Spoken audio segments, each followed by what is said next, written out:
ఇలా పుట్టిన baby year లాస్‌తో పుడితే సో ఏం చేస్తారు అసలు? Cochlear implant.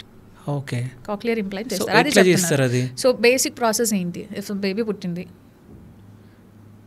స్క్రీనింగ్ చేయించేస్తారు, pass, all good. Okay. Pass అయితే 1 to 3 months లోపల they will respond to sound, they will smile whenever they hear sound.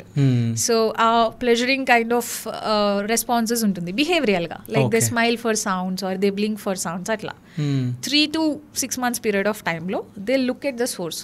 Okay, sound ఇక్కడి నుంచి వస్తుందా, they start identifying their parents voices. ఇది ఈలో voice, ఇది ఈల voice. They look for the sounds, music, they start enjoying it. Rhymes enjoy చేయడం start చేస్తారు. కానీ నాకు ఇది మీరు చెప్తుంటే నాకు ఒకటి, నేను ఒక రీల్ చూడడం జరిగింది. సో ఆ బాబుకి నాకు తెలిసి 2-3 years అవుతుండొచ్చు, మన దగ్గర కదా, ఎక్కడో వేరే అబ్రాడ్ కంట్రీ, సంథింగ్ వేరే కంట్రీలో. సో తనకి ఏదో మిషన్ సంథింగ్ ఏదో పెట్టిన తర్వాత సో వాళ్ళమ్మ మాట్లాడంగానే తను ఏడుస్తాడు. అంటే ఫస్ట్ టైం వింటున్నాడు కదా.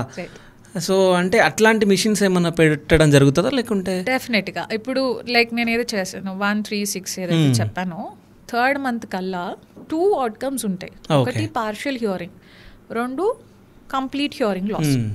పార్షియల్ హియరింగ్ అంటే లైక్ ఇందాక మనం డిస్కస్ చేసినట్టు అడల్ట్స్కి ఎట్లా 30%, 40%, 50% అట్లా, కొందరు బేబీస్కి 50% వినిపిస్తుంది, 50% వినపడట్లేదు, అట్లా ఉండొచ్చు. అలాంటప్పుడు they suggest devices, hearing aids, ఎక్స్టర్నల్గా, ఇంటర్నల్గా కాదు.